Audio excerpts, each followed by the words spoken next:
The Frames Per Second podcast.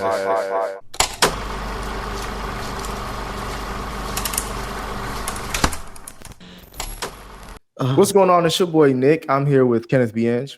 Hola. And Spike Lou of the On Deck TV podcast and Another Week in the Books podcast. How you doing, sir? I'm great. How are you, sir? I'm good. And you're now tuned in to the Frames Per Second podcast. And in this episode, we are reviewing White Mess. I don't even know how to describe this show. White Mess. Because it's the title's basic. Mm-hmm. The main headline of this title is "It sounds boring as hell," but it hit and it became a mega hit. It was like a shooting star. It became a mega hit as the weeks went on. But we're reviewing Paramount Plus original show coming from the cupboard that keeps just giving all you the hits, all the recipes, all the food, it's providing the whole. It's back in Paramount. Paramount Plus is Taylor Sheridan at this point. This nigga Taylor Sheridan like Master P, bro. He like Master P. Like I know the formula. I know what works, bro. I'm just gonna keep rolling these shits out, nigga. I saw all the shows that he's producing on Paramount because I have a Paramount Plus subscription. Same. And I do love it. I like it. Yeah, it's worth it. It's worth it, actually. Yeah, there's a movie that I'm watching. Star Trek got a movie coming out. I'm gonna watch that when I get to the crib when we're done. But I was like, man, I need to buy stock and I need to get because the stock thing is down. I need to go in and invest, bro. You're right. Actually, that's a great tip. That's a great stock tip. Do that. You're right. That's a good point. If these shows drive up subscriptions in the way that they are, because I didn't know he was produced. I didn't know who he was until this show, and then I saw that he was doing because I saw the conversation around it that he was doing all these shows. I'm like, shit. We got Yellowstone, Landman, Mary Kingstown, Tulsa King. 1880. Well, he had 1883. 1880. Whatchamacallit? 1923. Bass Reeves. Yeah. I didn't even know he did Bass Reeves. Yeah, Bass Reeves. So that's 7 shows that we can think of off the top of our head. We probably forgetting some. And people love them all, and that's the thing. Oh my god! Oh, Lioness. All of them. Lioness. Yeah. Yep. All of them had these little cult like fan bases too. Like they fuck with.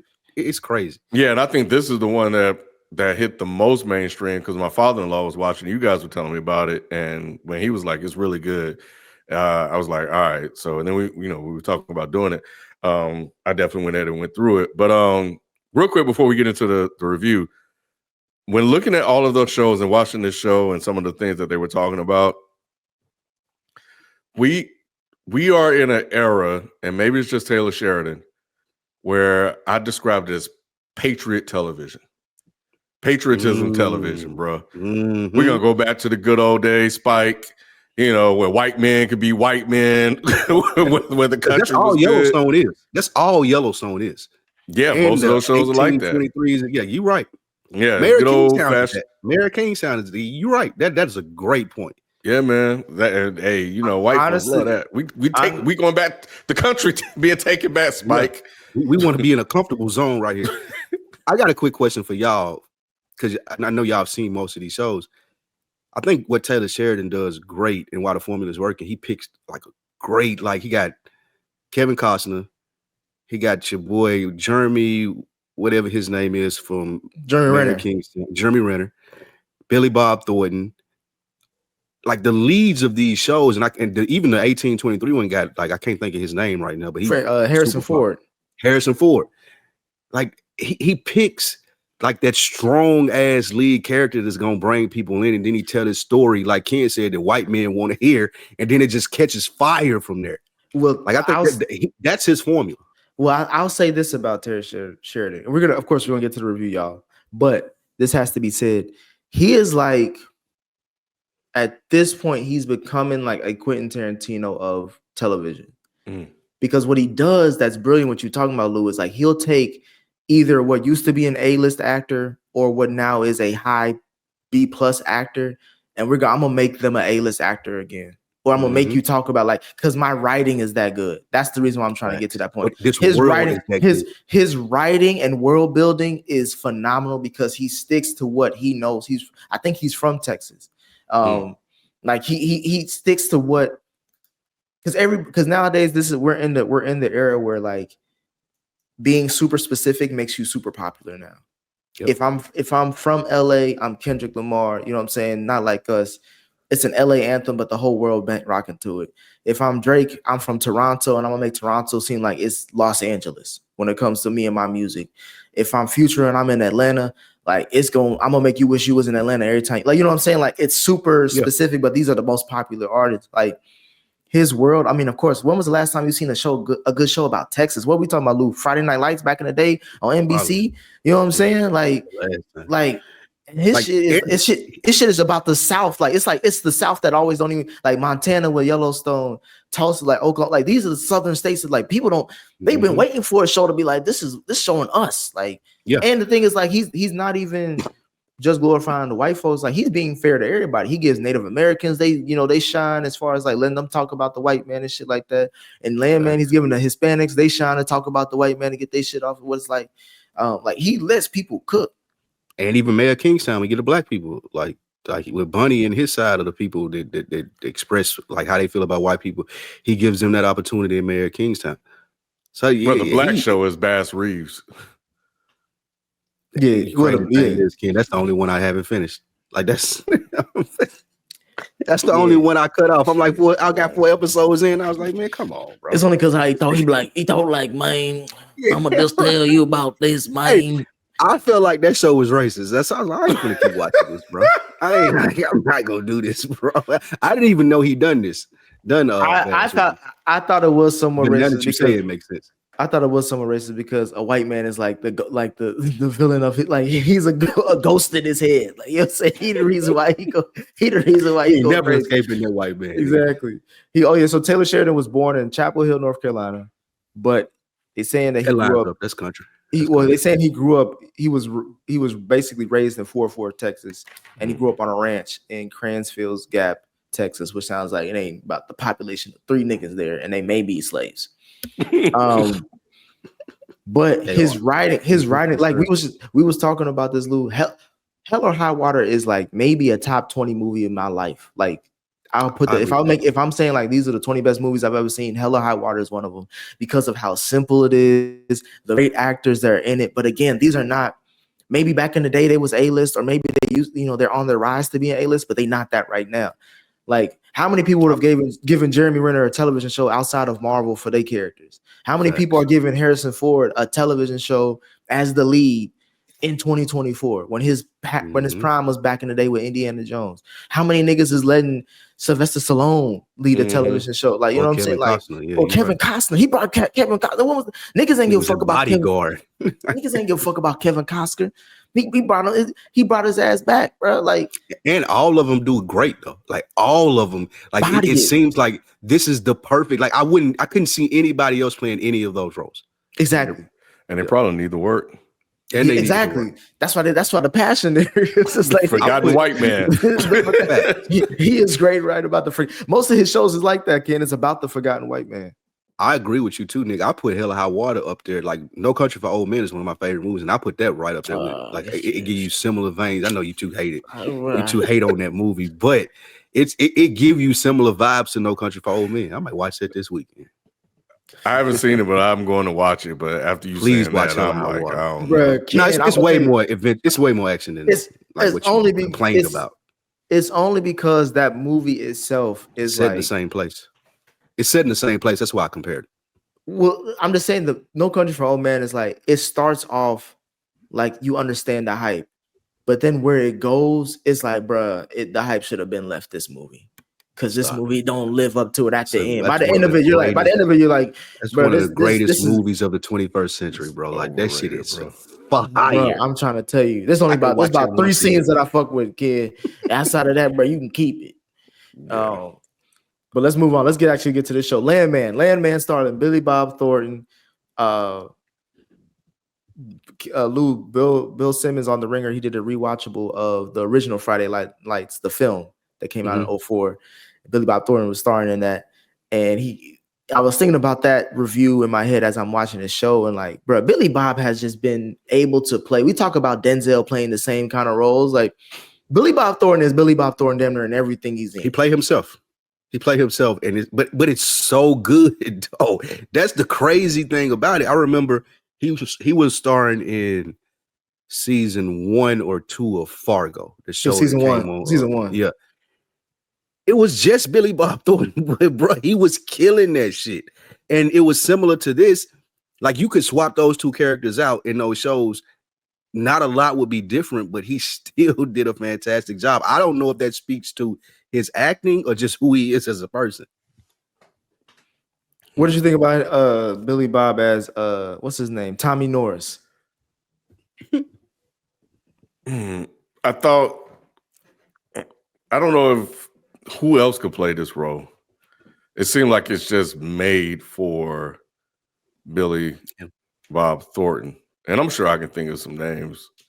But yeah, man, I think he did a good job in terms of being who Tommy Norris is, who is just down on his luck, or was at one point down on his luck, white man in Texas, who is both a dreamer and a loser, which was a great conversation he had with his daughter. But he's such an asshole. And that is the thing I love the most about Tommy Norris. He is such an asshole, but he gets away with it, as you tend to see people in places like that with a certain level of power are able to do, and especially in small cities and towns like that. Like, you know who all the players are, and he's one of those players. And he walks around with the weight and authority of the oil industry behind him, to the point where he can talk back to anybody, which is a little insane. But again, white people do crazy stuff, do amazing shit in movies and shows. And for me, for those who are listening to this review, we're reviewing season 1 of Landman. So the overall point of this show is we're watching a man in Tommy Norris who basically is the guy on the ground when it comes to how big corporations, specifically we're talking about with this show with oil, big oil, how one oil company runs their oil company. But for seeing it from the ground up, from the guy on the ground to how he negotiates the deal with the businesses, to everything else in between, dealing with the environments of being in big oil. So for me, it's like, bruh, it was brilliant what you said, Ken, as far as like he's a dreamer, but he's a loser. Like, to see him be able to be close to power but not have it, but because of, again he's an obviously white man, it feels like the oil represents white privilege, in my opinion, or like the power of white privilege, it represents the oil, because he walks around, like you said, Ken, he really don't got no power up until the end of the season. So he's just talking off the strength of, I can call somebody that can do something. I can't do nothing necessarily, so you can fuck with me. But by fucking with me, you're going to initiate this white privilege, this white power on you. And it make niggas stop, Lou, because in the beginning, they was about to kill him. He almost got killed about 4 or 5 times up until the end, where he was like, bro, I'm just going to tell y'all that the government going to come down here tomorrow if y'all don't stop fucking with me. It's like when you snitch your kid, you got, like, I can call my big brother and he gonna come beat your ass. You like, oh, y'all see what his brother look like. I ain't fucking with him. The oil is the privilege. I think that's the great thing about this show and how creative that it was, making the oil the privilege. And one of my favorite genres of TV to watch is when people are fucking amazing at their jobs. And it's like what you two were both saying in the explanation of this character, like, there's nothing really spectacular about him other than he knows the oil industry like the back of his fucking hand. Like, the way that he read off those numbers and talk about how much money is at stake in each of those situations that he's in.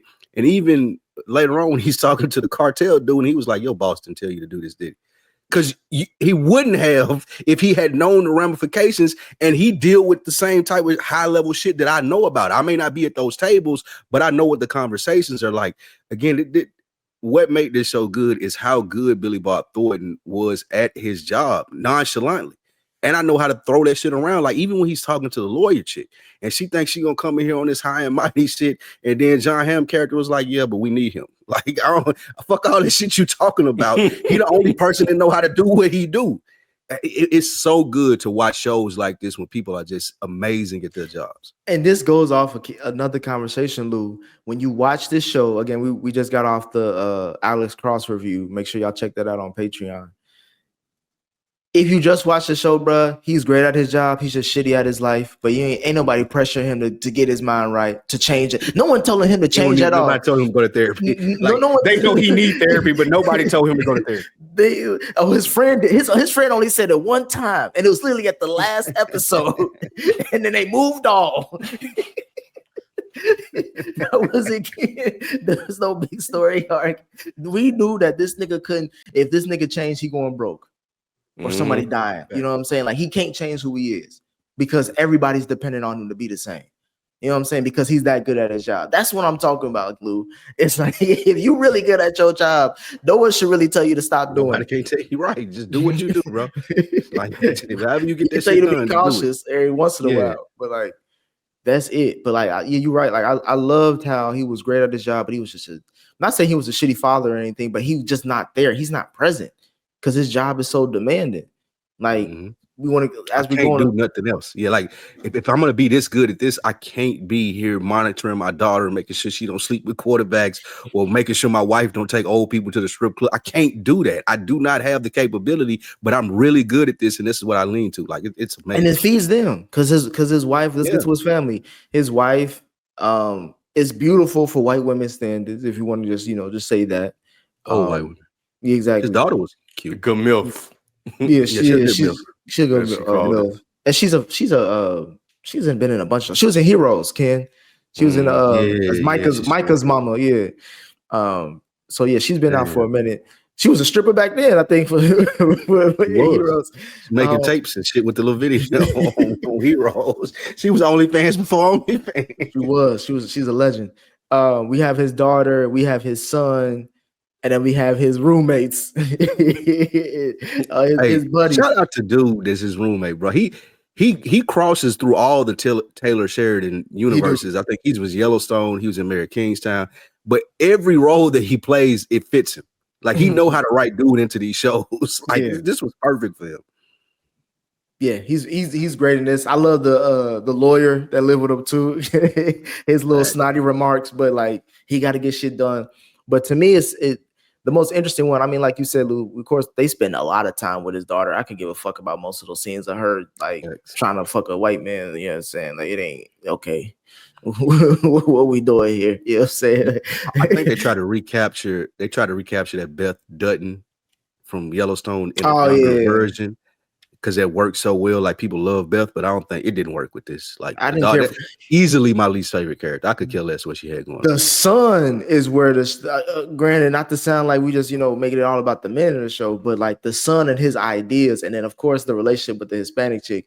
Which, when we talk about the son, Ken, we have to talk about the first episode, which probably is one of the best like pilots premieres we've seen, and maybe I could argue in 10 years.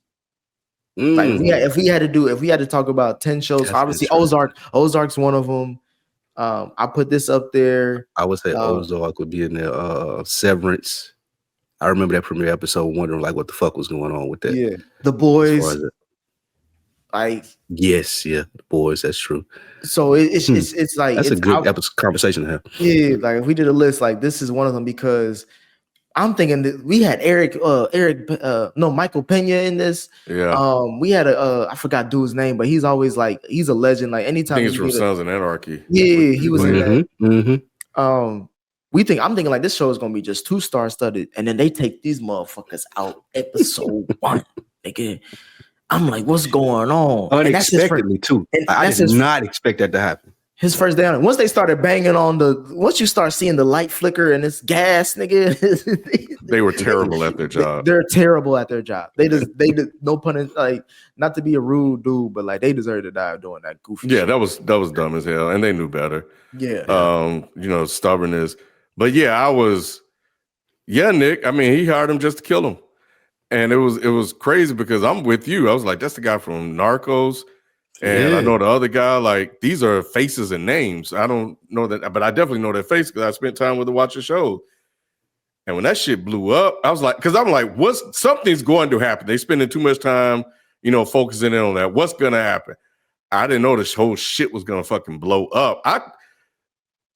I thought one of the motherfuckers was still alive somewhere, just missing a leg or arm or something like that, and they were just fucked up. They were crispy, bro. It was a sky of fire, bro. It sounded like damn near some Game of Thrones shit, bro. It was like it was oil and fire. It was like, which was the brilliant part about it.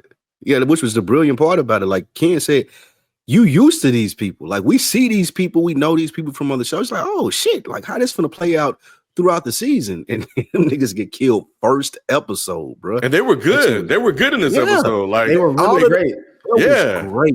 From quickly established their character, their personality, joking with Cooper, like everything, bro.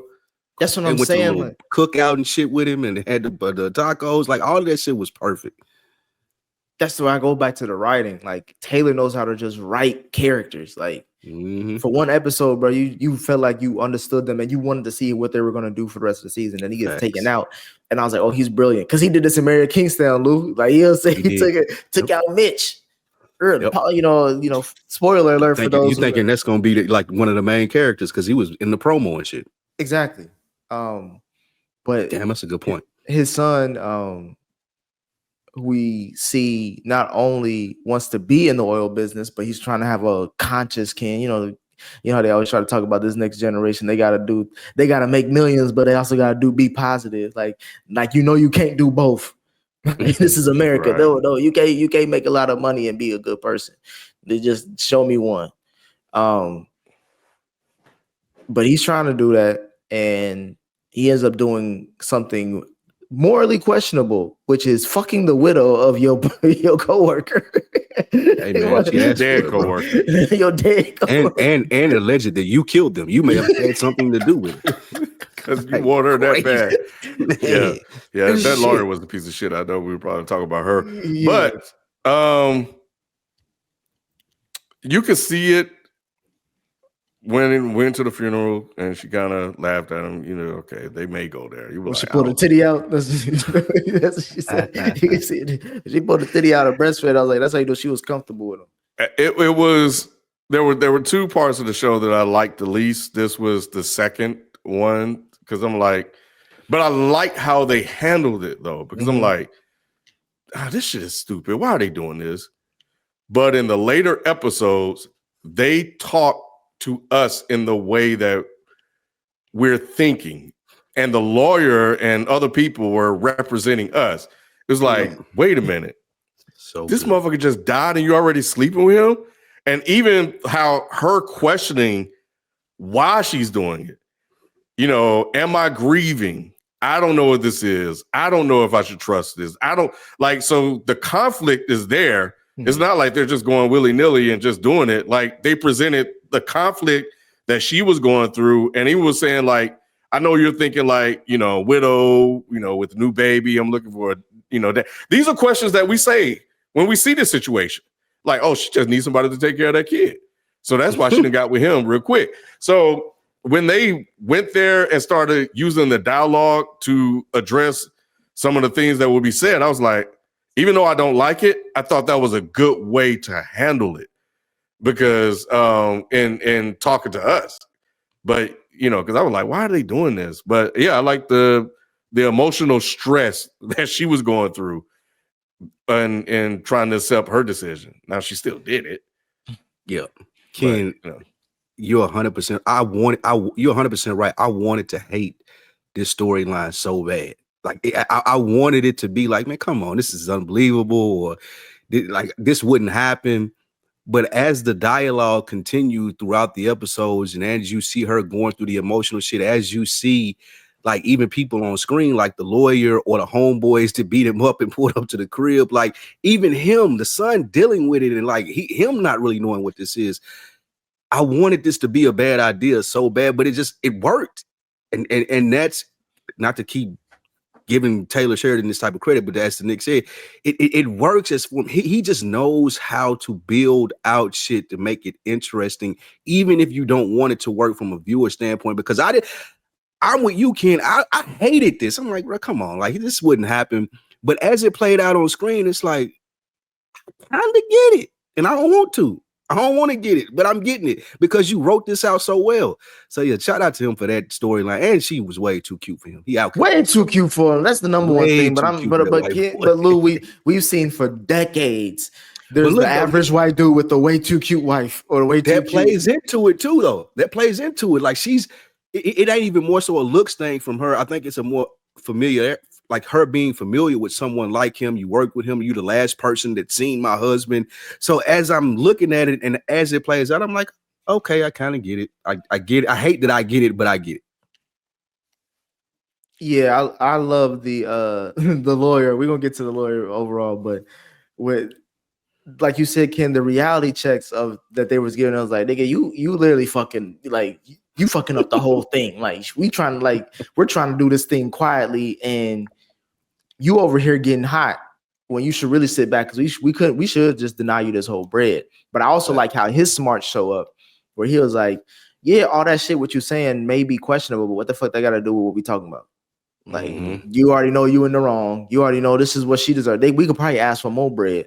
And that's why I like with Tommy's boss, what's his name, John Hamm, Mr. White Man himself, Monty.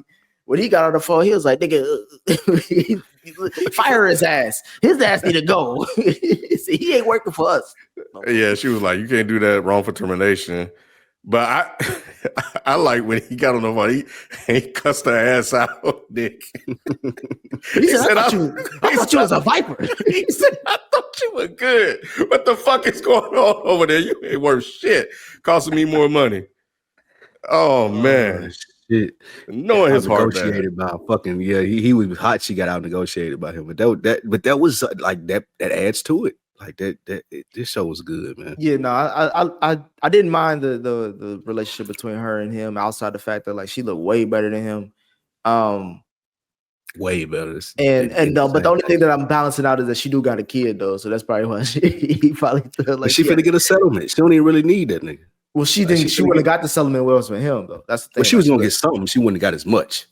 Like he negotiated it up to like I think 2 million or something. They were supposed to get 250 up, bro. That 250 wasn't gonna last. Yeah, that 250 was like that's the 250 was only gonna just pay for her house and maybe get her a car. That's it. Yeah, but maybe 2.5 years because he was making 6 figures already. Mm-hmm. Yeah, that's true. So because that's what he said. He was like, bro, with this money that he got, he probably gonna last about 2 years and that's it. Yeah, Nate was trying to set it up to where they can like get passive income off interest and stuff like that, but he was just selling it because he had a good heart, so he was trying to do the right thing. She was just a killer, so she didn't give a fuck. She just wanted to, check it off her to-do list. Well, before we get to her, let's talk about the main person who runs the oil rig, Monty, played by John Hamm. For those of y'all who are big Mad Men fans, he's the main character on that, and he's been on a couple stuff. He was in Bridesmaids too. He knows he's diverse with his roles. I fucked with Monty heavy, Ken. When he was in the he was outside talking on the phone, negotiating. He was like, damn, bro, you ain't gonna negotiate with me? He said, or cut me a deal on this. He said, shit, at least when I buy a dozen donuts, the bank give me an extra one for free.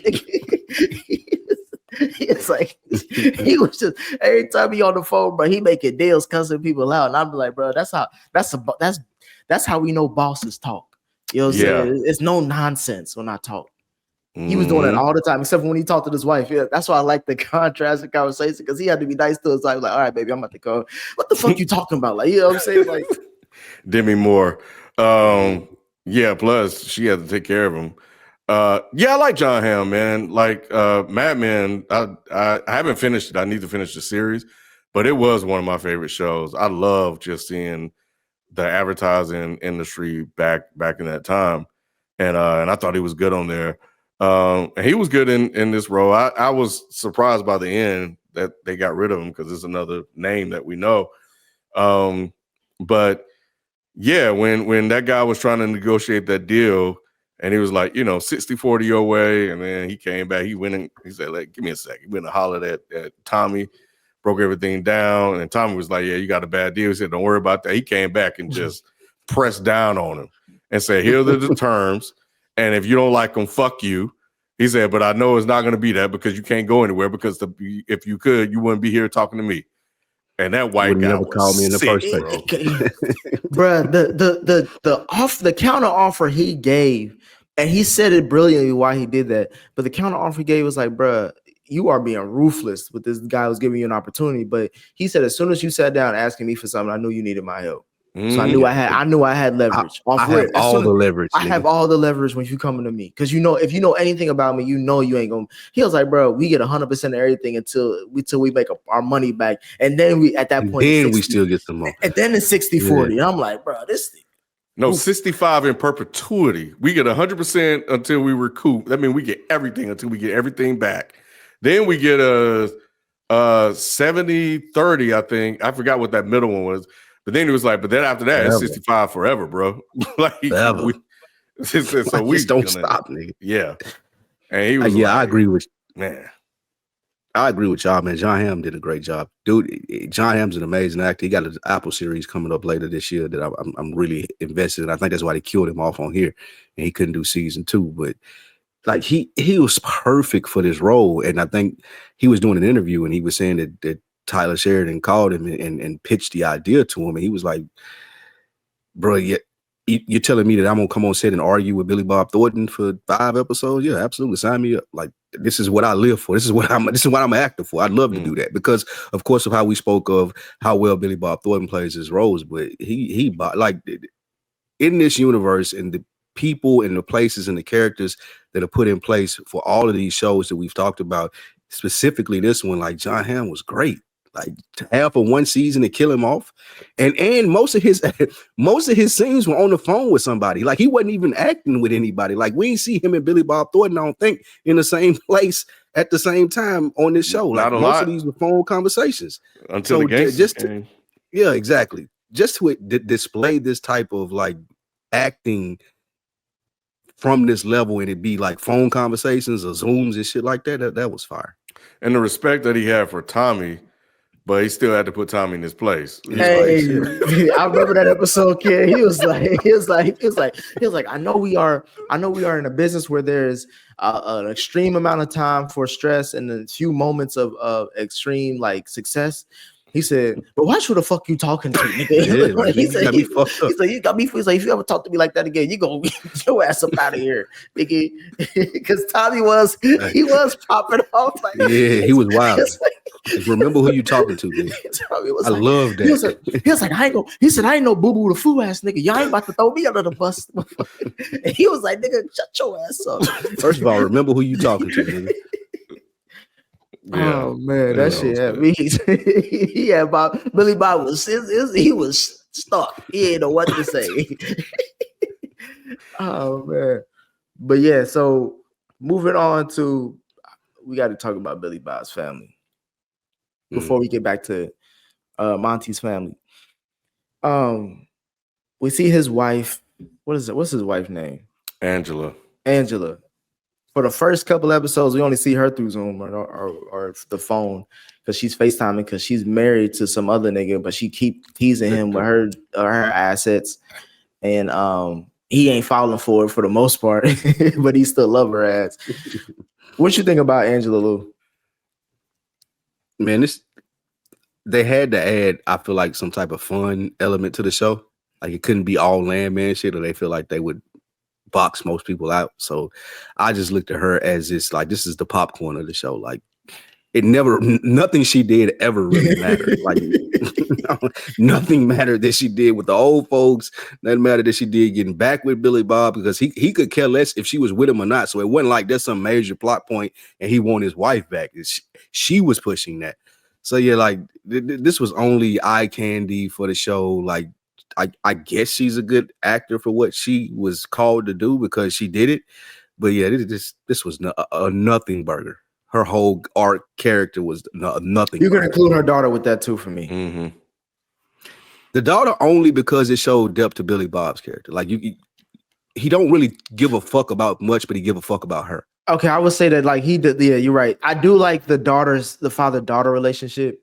But just her side stories, I didn't care about. Like, I wish they would have delved more into like him, because like basically we find out that his wife, she's been spending more time with the wife than him, which maybe explain why her behavior. But when she's with him, she still values his opinion and his thoughts on shit. And like, I wanted to see how he made her well-rounded of what she is, like a beautiful woman, but she's smart too. So it's like, I thought they were going to be able to do that more. They did it in some scenes, more so just us seeing how their relationship dynamic works. When she just talking about something, I let him come everywhere but inside me. I'm like, all right, bro, if my daughter ever told me that,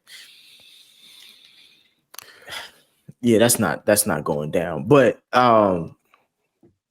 yeah, I just wish for the most part you can group the mother and the daughter storylines together. I'm like, all right, but that's not. I didn't come here for that. I came here to hear about the Landman shit. They needed. You're right, Spike. They needed to fill 45 to 50 minutes of time. I did. Well, I'll start with Angela. I think she's crazy as hell. They have a very toxic relationship that works where he really, truly accepts her for who she is. Mm-hmm. In spite of all of her antics and what she's doing, how she dressed, throwing herself around, because he's like, well, at the end of the day, she's still with me. And you guys are the one falling for it. That's stupid enough, like when she was playing pool and stuff like that.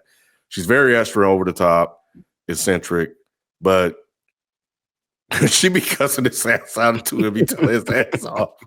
And the screenshot he has of her when she calls, that shit is fucking funny. Hilarious. That's funny. Yeah. So it's like, but he loves her to death. And he's really good with her when she's doing the dinners, and he's just being a straight asshole. When she was like, yeah, we're gonna have bolognese, he was like, it's spaghetti. And he just wouldn't let the shit go. And then the other one, when she was like, he said, I just want to put the shit on my plate. And he just went off in that shit. Hey, when he broke his shit down, he was like, look, babe, this is bringing back the cross element where he's not going to change. No. He talked to her. He was like, Lou, he was like, bruh, I'm gonna let you know this right now. If you care about this shit, make sure you care about this shit. Because we don't give a fuck about this shit. I care about you, but I don't care about the shit that you do. You know what I'm saying? You need to be okay with that. Because I'm not like you said, he's like, I just want to eat.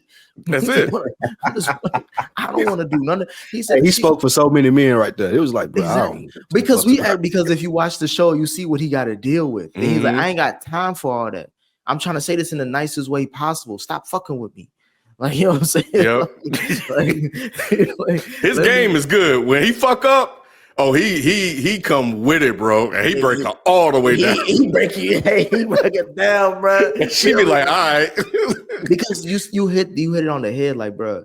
What do women want most from men, bro? They want them to be accepted for who they are holistically. However, personality, whatever quirks, whatever flaws, they're like, I want this nigga to, and he love her, like he still finds her attractive, and they want a man to love them like how Tommy loves Angela. Facts. Obviously in maybe a more character way or a curated way as far as personalities and how he delivers his messages, but overall his love and dedication and devotion and loyalty is to her. Like we ain't seen him fucking with no other girl. We seen her fuck with another man, but he ain't fucking with no other women. He's like, bro, I got a job to do. And he didn't even really give a fuck about Victor, even though I thought the whole them getting back together, I thought that was just a story they're going to write in. And then I thought it wasn't going to work, but I think they're here to stay. I'm with you guys. I don't like the daughter, mother, little escapades and adventures they go on. It's just like it's too much. It's just silly and goofy and very over the top. But when he's talking to her, I love those scenes when they're having real talk, real conversations. When he was talking about it wasn't going to be a side piece. And I love the story when they had dinner with the lawyer, and he was like, oh, shit, this shit gonna be hell. Because he knows his family. And he know how this shit gonna go. But when she told the story about how he had it all, and then all came down to $30 and they lost it, you kind of saw that, at least from her perspective, that they had a really good relationship. But then he'll come back later. It was like, look, outside of, I forgot what number he put on it, we hated each other. Mm-hmm. So you just remember the good times, but the majority of the time we were together, we did not work. And even when they proposed to got together, when he was talking to his son, he was like, why would you do this? He was like, because that's how stupid of a fucking fool that I am, and just got out the car. So he knows that this shit is a dumbass decision, but he loves her. He's going to go with it. And so that's the thing with them. I think the thing with the daughter, and I'll try to be quick here, is that I love the beginning because it showed like progressive parenting. Even though he hated everything that was said, but they quickly took that shit out the window, bro. When she was trying to sleep with the quarterback and he came and chopped that motherfucking neck and threatened him. And then it was like you went from accepting her having sex to threatening and not wanting her to have sex, but then for the mom to come back and like, well, what the fuck you think is going to happen? And accepting and acknowledging that at some point you were 17 too, so you know this is just how to go, to where they're just having sex at the house. And he comes downstairs and he just got beat up. He's like, man, I ain't got the energy to deal with this shit. Yeah. So it's like the ups and downs of that fatherhood, and be like, this is still my baby girl. I don't want to know her as this, but also, but at the same time, she's fucking, what is she, 17 in the show? 17, yeah, 17. That's crazy, bro. Yeah, she's going to college next year. To your point, Ken, I liked how they did that in the sense of what we spoke about Billy Bob having like just so much on his plate. So I ain't gonna be here to monitor you and make sure that you're not having sex, but you're not gonna play in my face either. So when I catch you in the back of this truck bed, I'm gonna beat the shit out of dude, and then he have to walk on eggshells from here on out, because he was scared to even come over and spend a night that he was supposed to. But then I like how they showed when he did come down, and Billy Bob was just like, oh, fuck it, like what am I supposed to do? I already kicked his ass, bro. He got committed to it, then let him have it. And then on top of that, like he tried to cock block as much as he could. And as a father, that's all you really ask of yourself. It's like, I may not get you 100%, you know, I'm not gonna be 100% of the time, but 85% of the time, if I'm stopping you from getting, you know what I'm saying, something that's coming to you sooner than you probably should get it, you pause, you know what I'm saying? Like, it's just Bible like, study, as they call you know, it's like I gotta do what I gotta do, because like he said, like that's how we came up. You know what I'm saying? As far as like that's how we probably had you. We was young and dumb and doing all types of shit. So I appreciate that. Yeah, I do too. As parents, you have to have that self-awareness.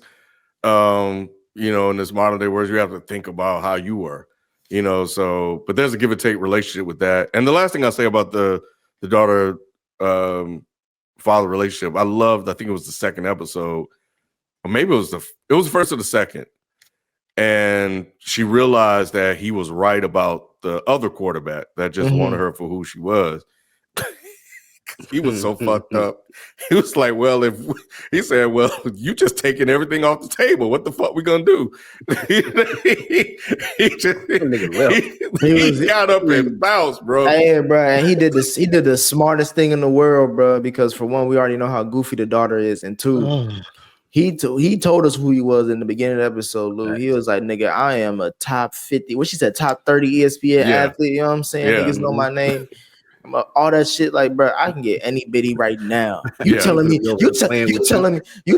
a no when I gotta see a yeses outside. You know what I'm saying? Yeah, and he did. He got with somebody. But I love the conversation he had about the dreamers and losers. If I'm a rapper, bro, I'm clipping that shit, bro. Yeah. I'm clipping that shit. That shit was nice. That's up there where that can be up there with Guns and Butters from the white folks side. 100%. You talking about Baby Boy? yeah. Because he was like, he said, "Do you have a dream?" He was like, she was like, yeah. He said, yeah, but you're gonna be a loser first. I was like, shit. That was good. Moving on to just an interesting side of Landman, where we see the drug gang be heavily involved with the plot, the main overarching plot and storyline, as far as having a plot point where a drug plane crashes, or a drug truck crashes into the plane, or is it a plane that crashed into the truck? Either way, the plane was landing on the runway. The truck wasn't supposed to be there. So the truck got the plane ran into the truck, blow up hella drugs and money, and that's how we get the cartel into this. Where we see Billy Bob every other episode get threatened by them, basically. And he threatened them back, basically saying, like, we got the whole fucking army. You know what I'm saying? The army is invested in oil. What y'all think? What did y'all think about this storyline? And did it end well for y'all? I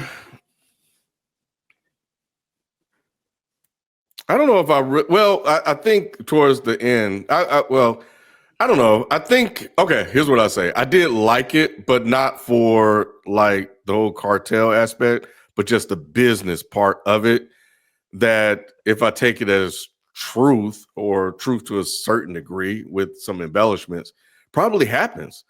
Like it's hard for me to believe that drug dealers take trucks and then leave, but I think that was part of the arrangement they made at the beginning when he was, already captured by them and had the bag over his head. But I think that was part of that, so that's why they did that. But just the power of the oil industry to where he could push back on that. But the idea that we have to have a working relationship where you stay out of our way, and I'll stay out of yours.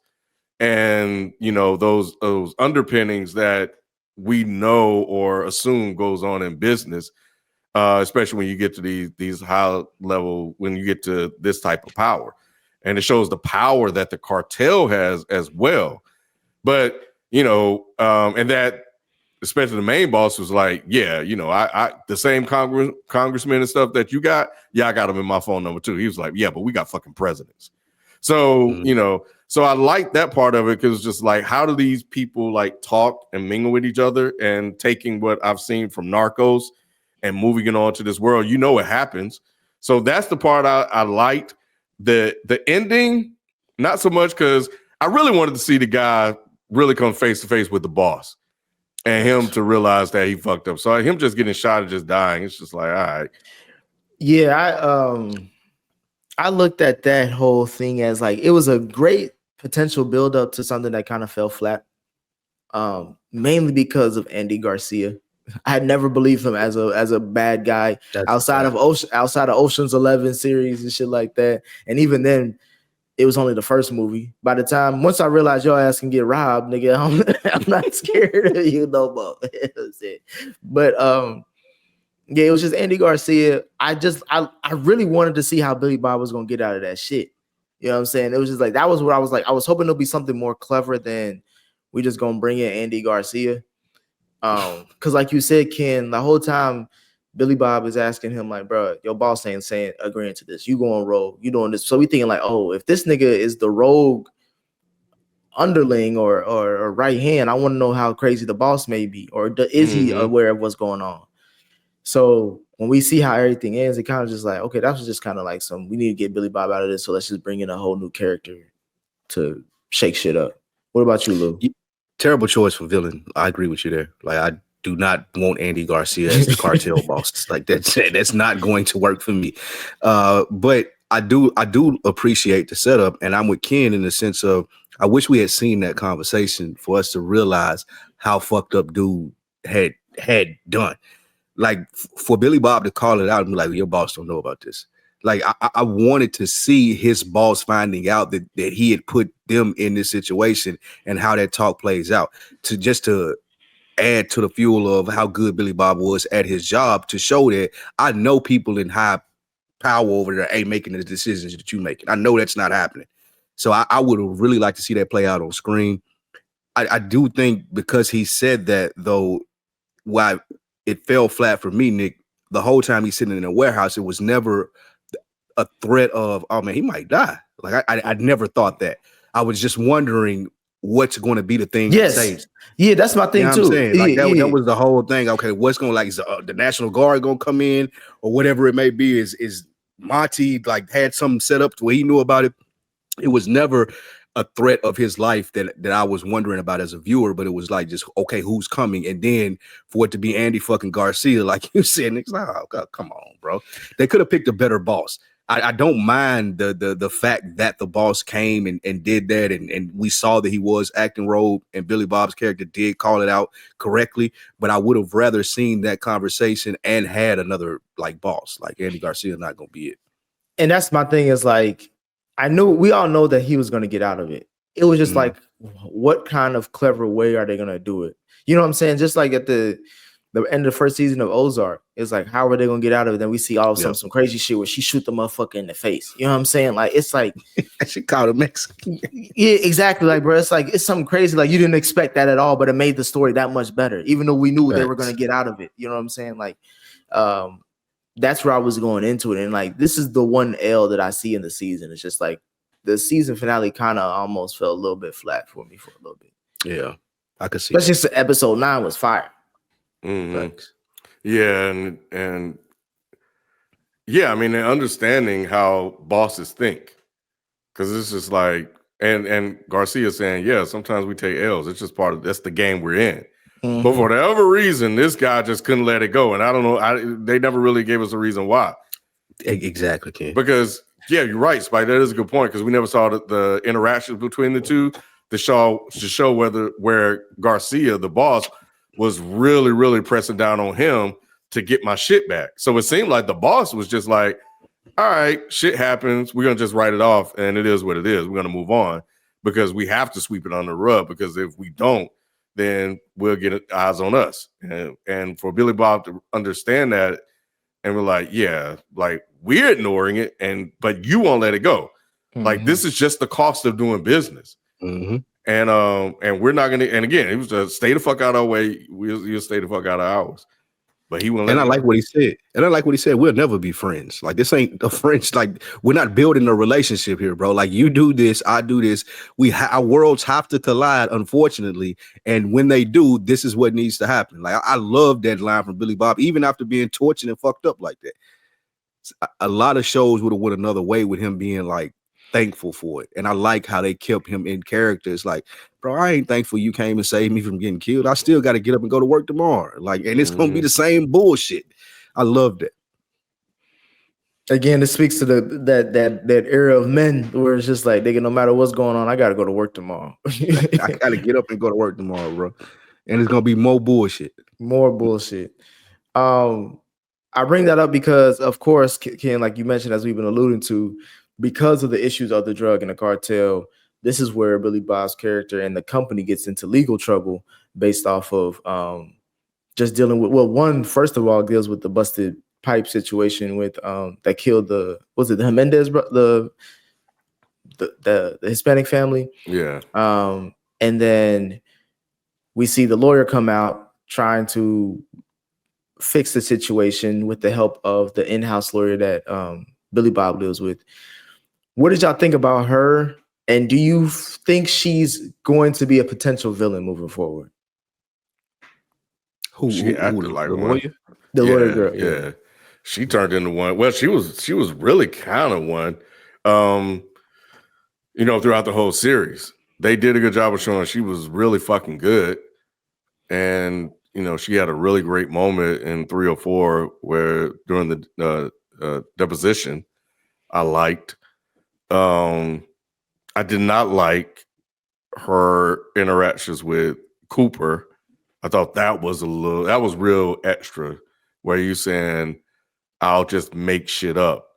Because a couple of episodes ago, you were morals and shit. Yeah. Now you're talking about you're just gonna pin all this stuff on him and just make it up so you can win. So maybe that was her flipping and turning to the bad side. And even in between that, her sitting down, having a conversation with the family, hearing that story and stuff like that. And maybe she was mad because Billy Bob went and threatened her. No, he cussed her out at the end. He cussed her out after that. Never mind. And when he kicked her damn chair, bruh. Hey, when he kicked the chair, that shocked me. I was like, bro, this nigga don't give a fuck, bro. Like, why would you kick a fucking chair? Hey, he wanted that bitch to drop. That shit was comedy. So yeah, I think I don't know what she's gonna be, because it looked like she was going villain, but then when she found out, as she was talking cash shit to Tommy, when she was like, wait a minute. What, when she asked him about the president part and she realized he was the president? Yeah, she was her whole attitude changed. Right? She almost started crying because she was like, "Damn, I bet on the wrong horse in this situation." Yeah, she was talking. And she came in trying to fire him. Yeah, because he was a liability. And then, of course, you guys already talked about the conversation. Like, nah, and shit. Even every time we don't fuck with her, like, nah, but you guys are really good at what you do, so you kind of need each other. It is what it is. So, she turned into a real like asshole, but not like the asshole you kind of like. It's like, I'm just an asshole just cuz. She just all over the place. That's what it was. It was just like, where do you stand on? Because you say one thing in this episode, but then you do another thing in this episode. when you know the family is struggling regardless. So it was just a little weird, but I kind of liked that she brought an element of it was like it was multiple representation of what annoys people today. You know, and it was like, and I like that because to some degree she has a point still. You know, like to some degree she is right. Like this shit is bad. This shit is this is it. When she was talking to Cooper, it was to some degree keeping it a beam. Like True, it was like, that's nigga, true, like it's how people gonna look at it. Yeah, anybody who looks at the situation is gonna agree with me that it's fucked up. No matter if you love her or not. And we know you don't because you just met her. I loved how Billy Bob was like, this don't seem like a good idea.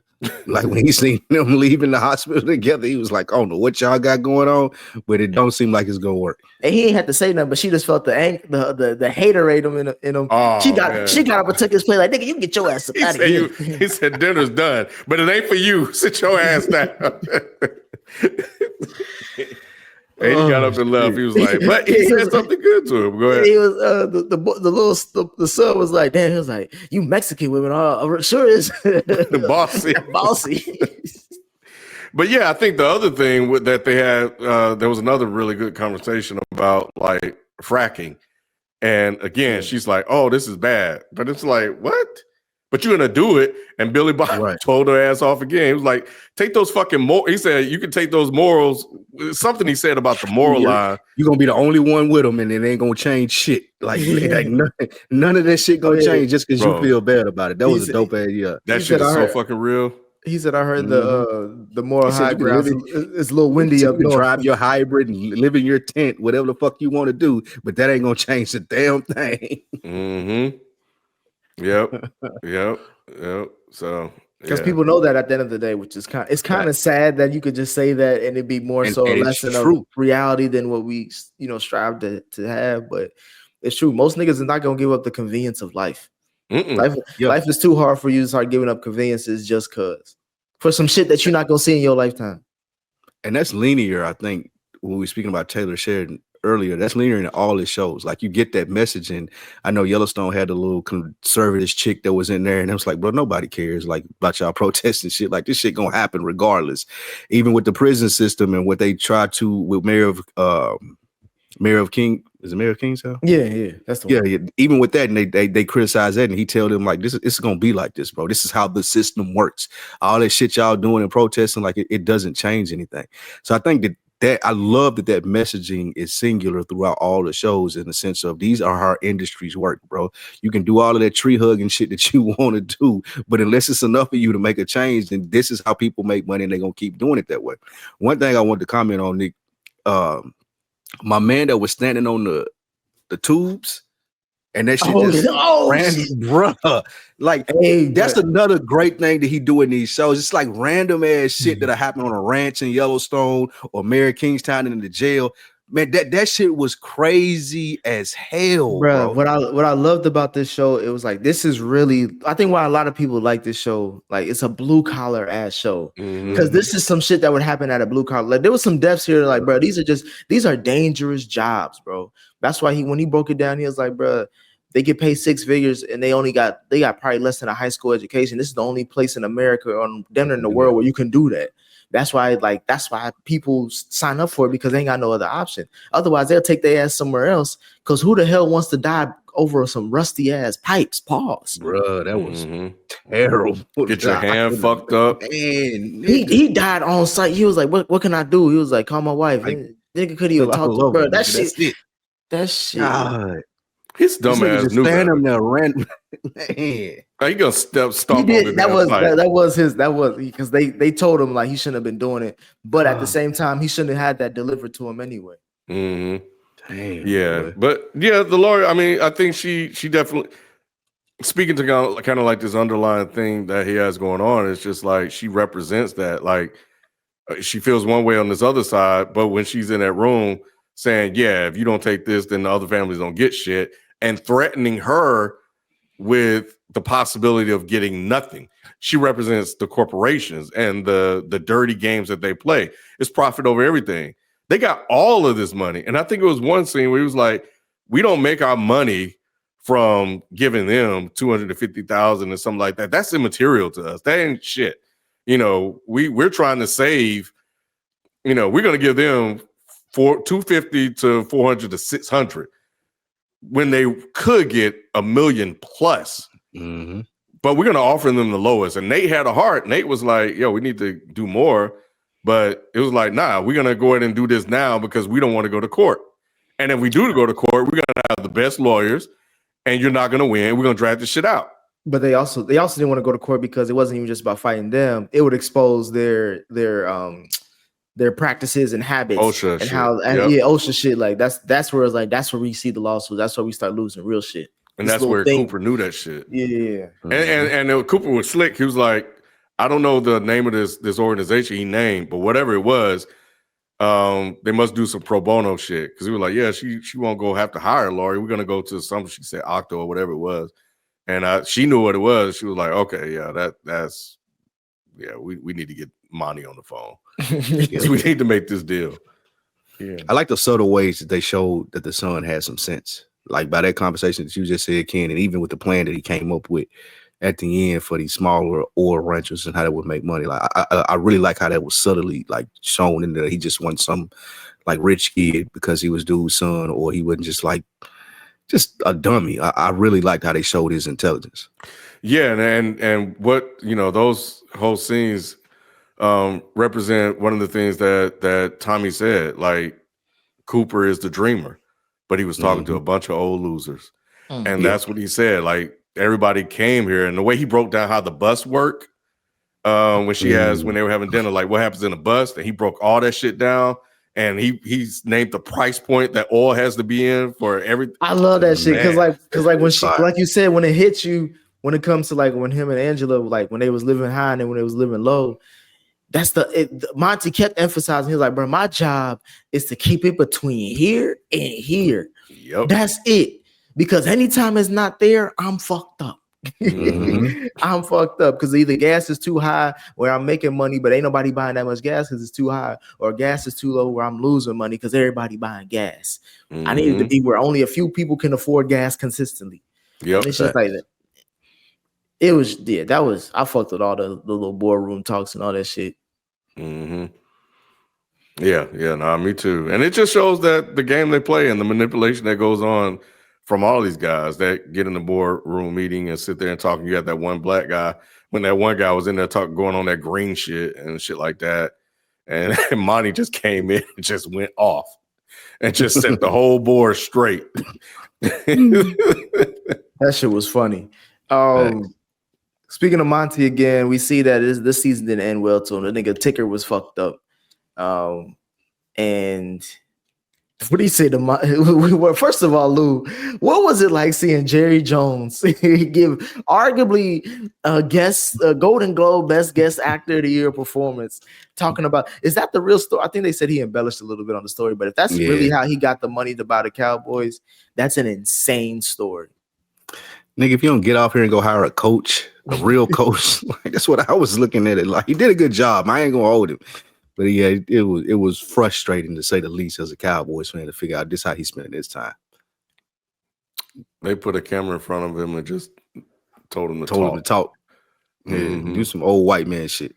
Do some old rich white man luck shit. Yeah, he just dug into the crowd and white man luck. First of all, you got to be rich enough to buy property anywhere you want to just to be close. But he bought a whole block, and one of them had, bruh. Then he used that to buy the Cowboys and turn into what they is. That's why it's just him. Yeah, it was a good job by him. It was a good. I don't know if he had an acting coach or hired somebody to help him read them lines. No, I think Ken's right. That shit. He's been talking in front of the media for decades now. He's comfortable being in front of a camera. True. But we see that Monty's ticker is fucked up, and this motherfucker got like 5 trip bypass surgery, so much so that his daughters don't even come to the hospital no more and shit when they hear about having a heart attack. But we see Demi Moore, who was heavily underutilized in this. It's like having that mega firework in your basement on the 5th of July.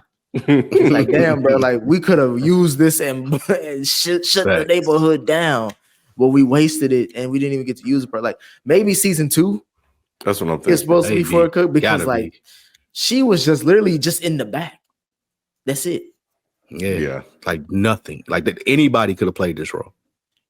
It's just the fact that it was Demi Moore that it was an interesting role. It's like, oh, it's Demi Moore. Like, what's she about to do? And she never did anything. The only time they gave her something to cook was towards the end when he was finding out like he needed a heart transplant. But even then, it was still acting that it wasn't any kind of, she ain't spitting no bars and none of that. It was just like any random white woman could have done this. So hopefully season 2 it shows up, because she's now taking over the business with Tommy since Monty's dead, and they trying to roll on the dice of that last business deal he negotiated and try to make some money, or they're gonna lose everything and be broke as hell. Well, not broke as hell because she gonna have money, but Tommy gonna be broke. Yeah. He's involved in that deal though. He has to finalize it. So Monty negotiated it. We saw the negotiation. He has to basically he just got to put the plan in action, which was going to be his job anyway. You know what I'm saying? He's just now there's added pressure as far as if this deal goes bad. He said it in the show on the last episode, like we can lose all this money or we can make all this money. Yeah. Okay. But yeah, I mean, I'm waiting for season 2 for her, just for her sake. Yeah, and I think it also kind of showed like the heartlessness of business and corporations when Tommy was there, and Tommy was like, well, can we talk about all of this after, this guy is dead? Like, he's fighting for his life right now. And the lawyer was like, no. he's incapacitated right now. So we need to do this now. We don't have time to wait. So, and they had to do it. Business goes on, man. Facts. Yep. I'm trying to think. Any other thoughts on Landman as I'm trying to think of other storylines? No, I think we pretty much covered it. So we all agree that there definitely is going to be a season 2. It's been getting a lot of Bill Simmons fuck with this show. He be talking about it all the time. I'm excited for season 2. I just don't know. This is also getting to one of them shows where like I don't see it going that far. Yeah, maybe 3-4 seasons. I won't even say 4. I think maybe just 3. Depending on how season 2 go. I could definitely see season 3, but like I wouldn't do more than 3 because it's like, where else we going with this? Yeah, but it don't need to be that. Like, it's not a series to me that needs to be that demanding. It could just be a 3-season series and we call it a day. It looks like a show that I wouldn't even. I don't know. It's kind of weird, like because it's messy. It's a lot of shit going on, like outside of the daughter shit, whatever. That's not as messy, but just the business part is cool. But it's really the characters, bro, and it's really Tommy Norris. He's the engine that makes it all drive because he just it's his quips, is everything he says to people, the one-liners he has, it's the whole nine, and the respect he has. He was like, yeah, just meet me over there and give me a 10-minute head start, and then he got Boss to come through. Everything. So he was the driver force for me. Like that character, that guy. I was like, okay, yeah, I just want to hear him talk and what he's gonna say to folks. Facts. I agree with Ken 100%. I wonder how they're going to replace John Hamm. I wonder what that character is going to look like in the future. But I'm here for season 2. Same here.